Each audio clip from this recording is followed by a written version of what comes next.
नमस्कार साथियों, मैं राजेंद्र आप सबका स्वागत और अभिनंदन करता हूं अपने YouTube channel astrology based on लघु पाराशरी। विक्रम बेताल श्रृंखला की पहली कहानी जो बेताल विक्रमादित्य को सुनाता है वह मैं आपको सुनाने जा रहा हूं। इन कहानियों के 3 सूत्रधार हैं। एक तांत्रिक जो शमशान घाट में तंत्र क्रिया कर रहा है और उसे बेताल की जरूरत है। बेताल एक पीपल के पेड़ पर उल्टा लटका हुआ है और उसके मुंह से रक्त की बूंदें टपक रही हैं, ताजे रक्त की। विक्रमादित्य बेताल को तांत्रिक तक लाने की कोशिश करते हैं और उसी कोशिश में ये कहानियां जन्म लेती हैं। इस तरह से 3 सूत्रधार हो गए। पहला बेताल जो कहानी सुनाता है, दूसरे राजा विक्रमादित्य और तीसरा तांत्रिक। तो पहली बार राजा विक्रमादित्य हाथ में नंगी तलवार लिए भयानक शमशान घाट, जहां तरह तरह की भयानक आवाजें आ रही हैं, उस पेड़ तक पहुंचते हैं और बेताल को पेड़ से उतारकर अपने कंधे पर लाद लेते हैं। बेताल उनसे कहता है कि रास्ता लंबा है, मैं आपको एक मनोरंजक कहानी सुनाने जा रहा हूं। यह कहानी बच्चों के लिए है क्योंकि इसमें मनोरंजन है, बड़ों के लिए है क्योंकि यह प्रेम कथा भी है, और प्रौढ़ लोगों के लिए, समझदार लोगों के लिए भी है क्योंकि इसमें समझ की बात है। एक बात थोड़ा सा मैं और बता दूं, जब मैं कक्षा 5 में पढ़ता था तो एक पत्रिका आती थी दक्षिण भारत की, चंदा मामा।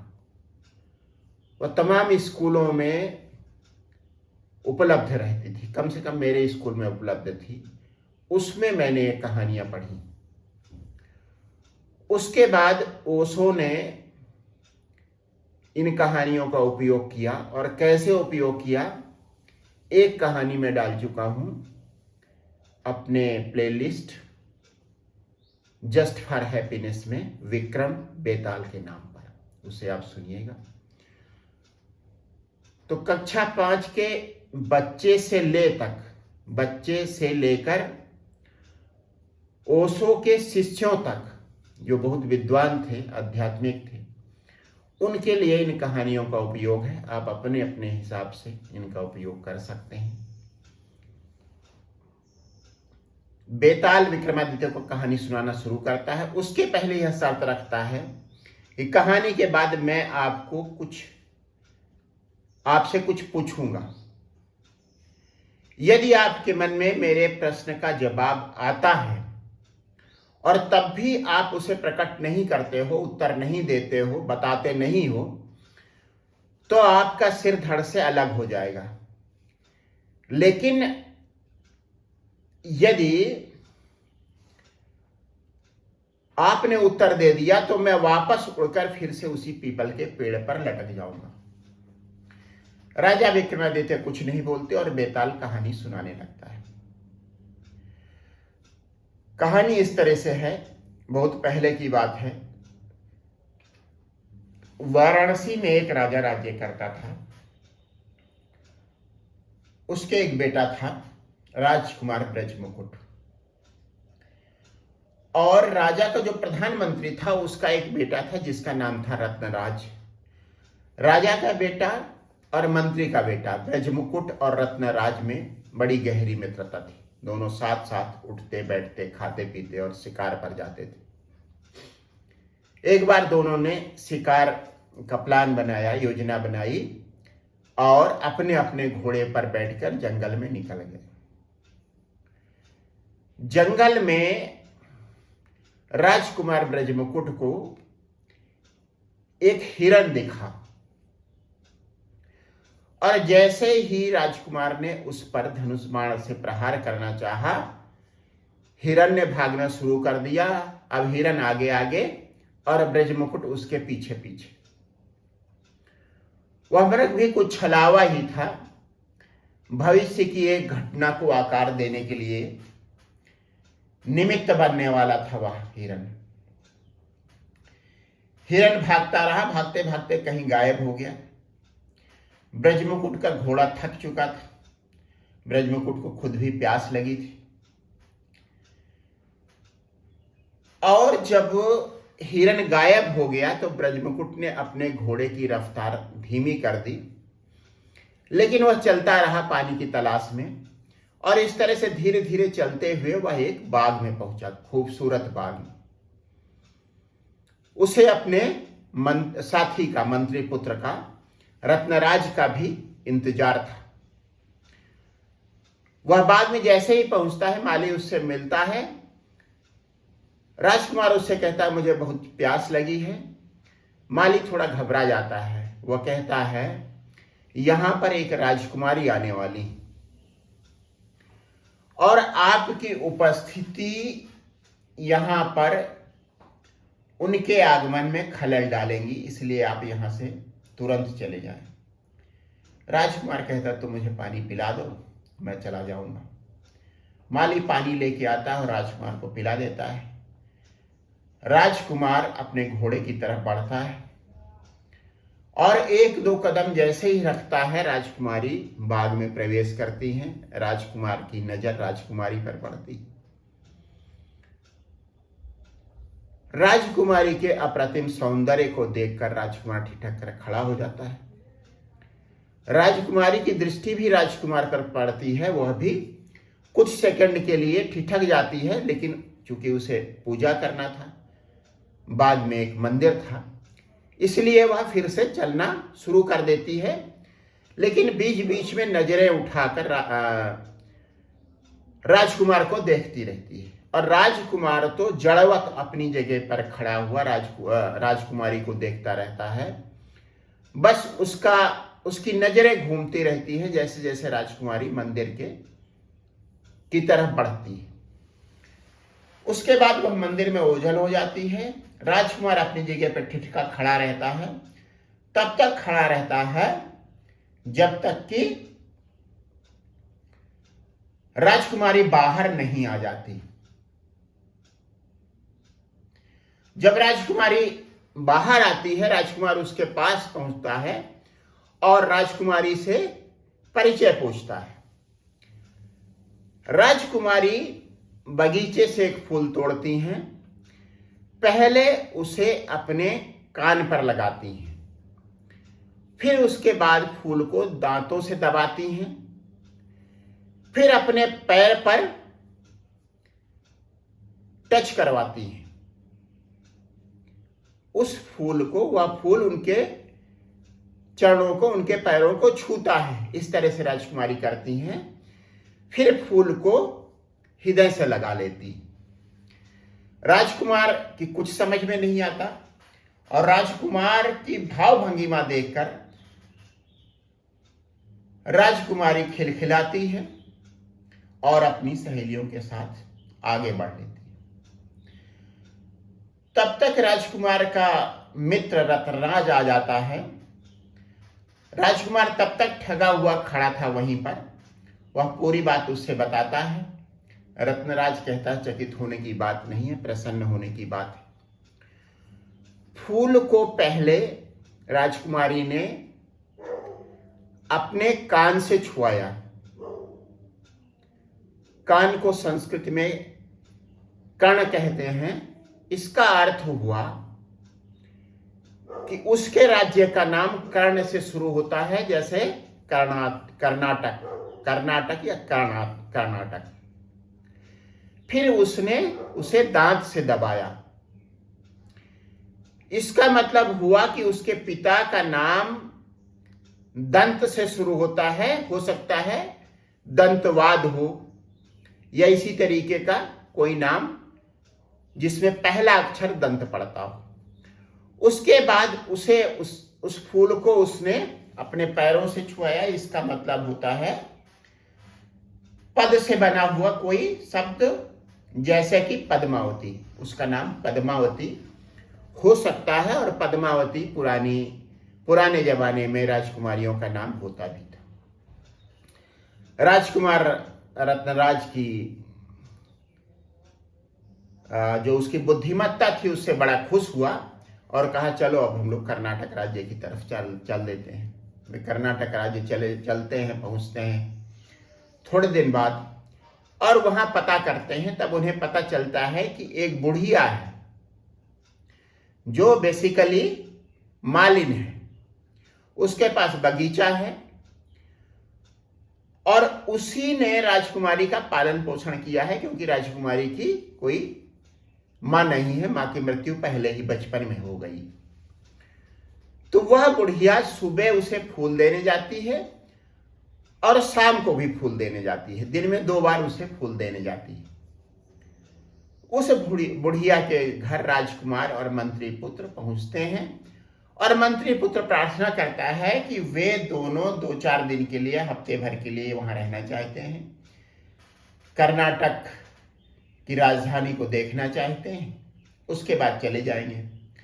बुढ़िया कहती है तुम कहीं किसी धर्मशाला में रुक जाओ। उस समय धर्मशाला होती थी, होटल तो होते नहीं थे, क्योंकि किसी अज्ञात शहर में किसी अज्ञात व्यक्ति के यहाँ रुकना उचित नहीं होता, न रुकने वाले के लिए और न जिसके यहाँ वह रुकने वाला रुका होता है। फिर से अपनी बुद्धिमानी के परिचय देता है रत्नराज मंत्री पुत्र और कहता है हमारे पास, हम असल में राज परिवार से हैं दोनों लोग, और हमारे पास अमूल्य संपत्ति है, गहने हैं, माणिक्य वगैरह है, इसलिए हम किसी सार्वजनिक स्थल पर नहीं रुक सकते। बुढ़िया थोड़ा सोचती है, फिर उसके बाद उन दोनों को अपने घर में रखने के लिए राजी हो जाती है। साथ ही साथ यह भी बता देती है कि मेरे घर में कोई नौकर या नौकरानी नहीं है, तुम्हें अपना सारा काम खुद करना पड़ेगा, कपड़े धोना, खाना बनाना। रत्नराज कहता है ठीक है, इसमें कोई दिक्कत की बात नहीं। 3-4 दिन बीतते हैं। बुढ़िया उन दोनों के व्यवहार से पूरी तरह से संतुष्ट हो जाती है, उनसे खुश रहती है।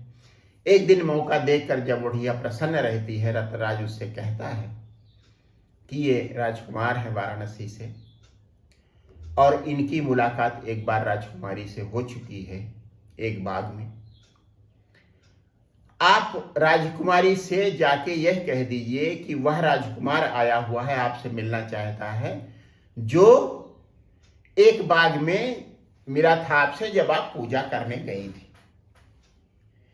बुढ़िया तैयार हो जाती है, लेकिन मन में एक डर रहता है। वह राजकुमारी के पास पहुंचती है, उसे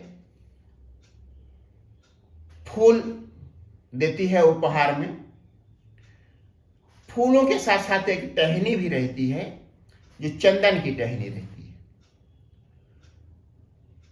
राजकुमारी चंदन की उस टहनी को अपने हाथ में लेती है और उस टहनी से बुढ़िया के गाल पर 5 बार थपथपाती है, प्यार से चपत जैसा लगाती है उस चंदन की टहनी के चपत,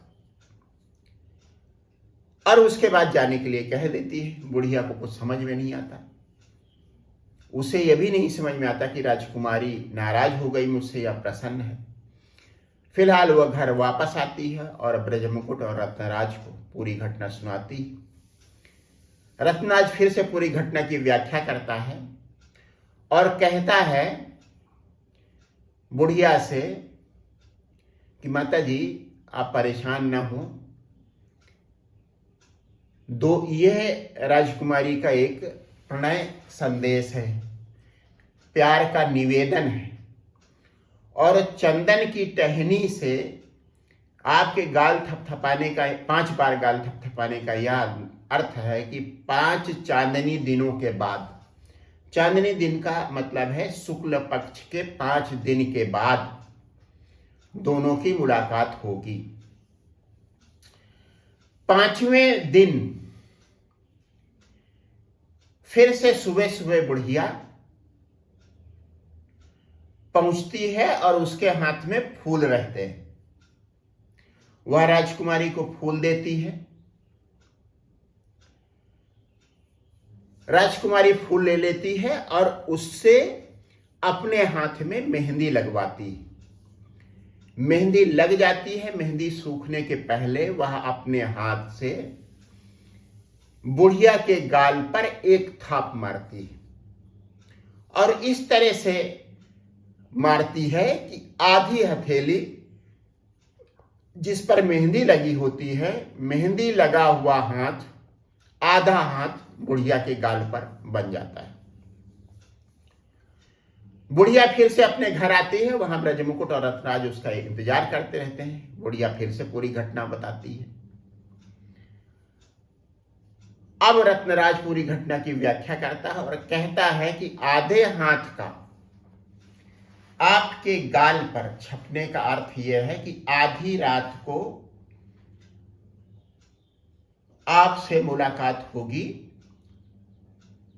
राजकुमार की मुलाकात होगी राजकुमारी की। यह संदेश है राजकुमारी का राजकुमार के लिए। फिर वह आगे से पूछता है कि कुछ और विशेष बात हुई? हाँ, बुढ़िया कहती हाँ, एक और विचित्र बात हुई। मैं हर समय पूरब के दरवाजे से निकलती हूं, लेकिन इस बार राजकुमारी ने मेरा हाथ पकड़ा और मुझे पश्चिम के दरवाजे से बाहर निकाला। रत्नराज खुश होता है और कहता है कि पश्चिम के दरवाजे पर से राजकुमारी निकलेगी और सामने जो एक छोटी सी बाग है वहां राजकुमार से मुलाकात करेगी। इतनी बात तय हो जाती है। अब उसके बाद अकेले में रत्नराज राजकुमार को एक चाकू देता है और कहता है जब तुम्हारी मुलाकात हो, बात शुरू हो जाए, तुम बीच में राजकुमारी की जांघ पर इस चाकू से प्रहार करना और जब राजकुमारी पीड़ा से कराह रही हो तब उसके सारे गहने उतार कर वहां से वापस हो लेना। ब्रजमुकुट को कुछ समझ में नहीं आता, उसे अच्छा नहीं लगता, लेकिन रत्नराज की अब तक की सलाहें रंग लाई थी, इसलिए राजकुमार तैयार हो जाता है और रत्नराज ने जैसा कहा होता है ठीक उसी तरह से आधी रात को पश्चिम के दरवाजे से राजकुमारी निकलती है। सामने के बाग में राजकुमार राजकुमारी का इंतजार करता रहता है। दोनों बात करते हैं और बात करते करते अचानक चाकू निकालता है राजकुमार और राजकुमारी की जांघ पर प्रहार करता है। राजकुमारी दर्द से कराह उठती है, लेकिन अपने को संभाल लेती है और बहते हुए रक्तस्राव को रोकने की कोशिश करती है। समय का फायदा उठाता है राजकुमार और जितने गहने संभव होता है उसको लेके वहां से भाग खड़ा होता है, राजकुमारी को उसी दशा में छोड़कर। उसी रात ब्रजमुकुट, राजकुमार और मंत्री पुत्र रत्नराज राज्य छोड़ देते हैं और एक जंगल में आते हैं जो कर्नाटक राज्य के पास में ही स्थित होता है। वहां पर दोनों सन्यासी बन जाते हैं, सन्यासी का वेश बना लेते हैं। उसके बाद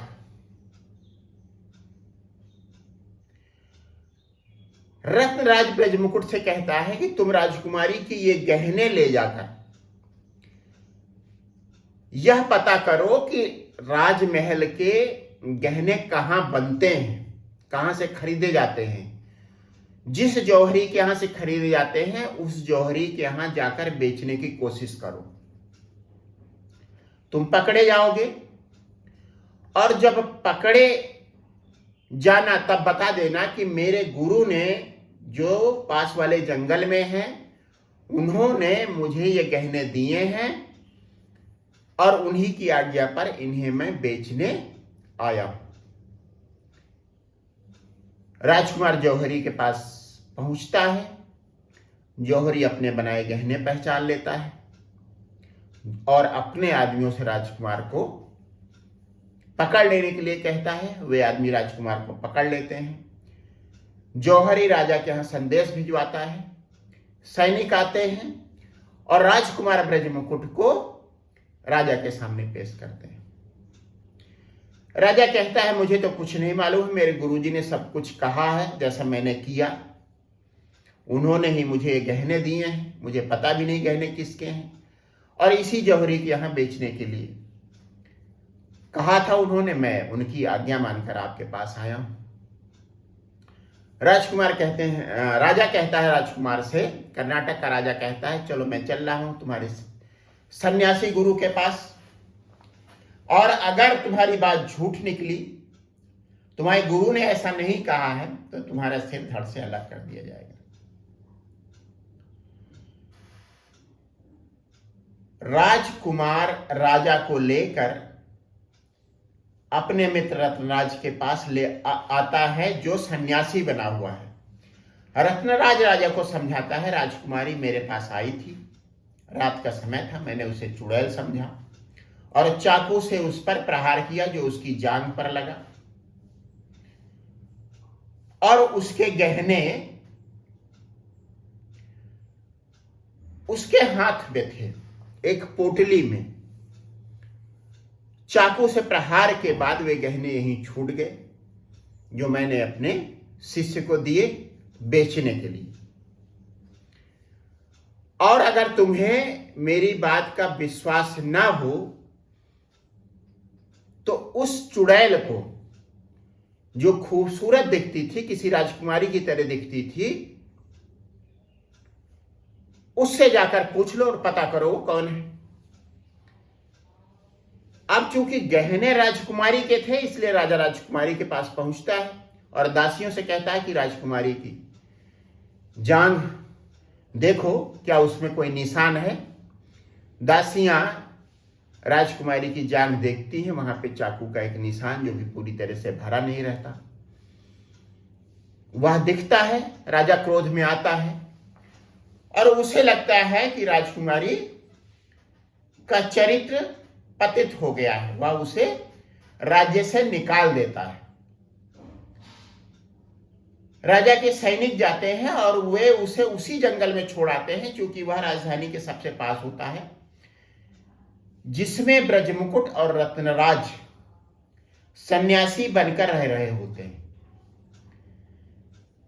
वे दोनों राजकुमारी से मिलते हैं और पूरी बात समझाते हैं, और कहते भी हैं कि चाकू से प्रहार करने और तुम्हारे रत्नों को, तुम्हारे आभूषणों को छीनने की यही वजह थी, क्योंकि मैं तुम्हें चाहता हूं, तुमसे प्यार करता हूं। राजकुमारी सारी बात समझ जाती है, उसका गुस्सा काफूर हो जाता है और वह राजकुमार के साथ उसके राज्य वाराणसी आ जाती है, जहां दोनों शादी कर लेते हैं और प्रसन्नता पूर्वक जीवन यापन करने लगते हैं। इसके बाद बेताल राजा विक्रमादित्य से यह पूछता है कि सब कुछ ठीक है, लेकिन राजकुमारी को जो सजा मिली, उसमें गलती किसकी थी। विक्रमादित्य कुछ सेकंड तक सोचता है, जवाब उसके मन में आ जाता है, और जब आ जाता है तो जवाब देना ही, अन्यथा उसके सिर के टुकड़े टुकड़े हो जाते हैं। वह जवाब देता है, और जवाब यह होता है कि राजकुमार और राजकुमारी प्रेम में थे, एक दूसरे को प्यार करते थे, इसलिए उन्होंने जो कुछ भी किया वह गलत नहीं था। रत्नराज राजकुमार ब्रजमुकुट का मित्र था, मित्र होने के नाते उसने अपना कर्तव्य निभाया, इसलिए रत्नराज की भी कोई गलती नहीं। सिपाहियों ने भी अपने कर्तव्य का पालन किया और राजा की बात मानी, राजकुमारी को जंगल में छोड़ दिया। इसलिए सिपाहियों का भी दोष नहीं कोई दोष नहीं है। अब बचता है राजा। सारी गलती राजा की है। यदि राजा बुद्धिमान नहीं है तो राजा राज्य करने लायक नहीं है, और अगर उसने आवेश में आकर बिना अपने विवेक का इस्तेमाल किए हुए राजकुमारी को सजा दी है, तब भी यह उसकी विवेकहीनता है, उसकी गलती है। तो दोष और किसी का नहीं, राजा का है। बेताल पूरी बात सुनता है, एक अट्टहास लगाता है और उसके बाद विक्रमादित्य के कंधों से उड़कर फिर से पीपल के पेड़ की तरफ चल देता है। अब ये हुआ विक्रमादित्य का तर्क। बेताल जी से सहमत था। आप अपने अनुसार सोचें, गलती किसकी थी? राजकुमार ब्रजमुकुट की, उसके मित्र रत्नराज की, राजकुमारी की, सिपाहियों की, राजा की या किसी और की? आप चाहें तो अपने कमेंट में बता सकते हैं। आप सबको बहुत बहुत धन्यवाद।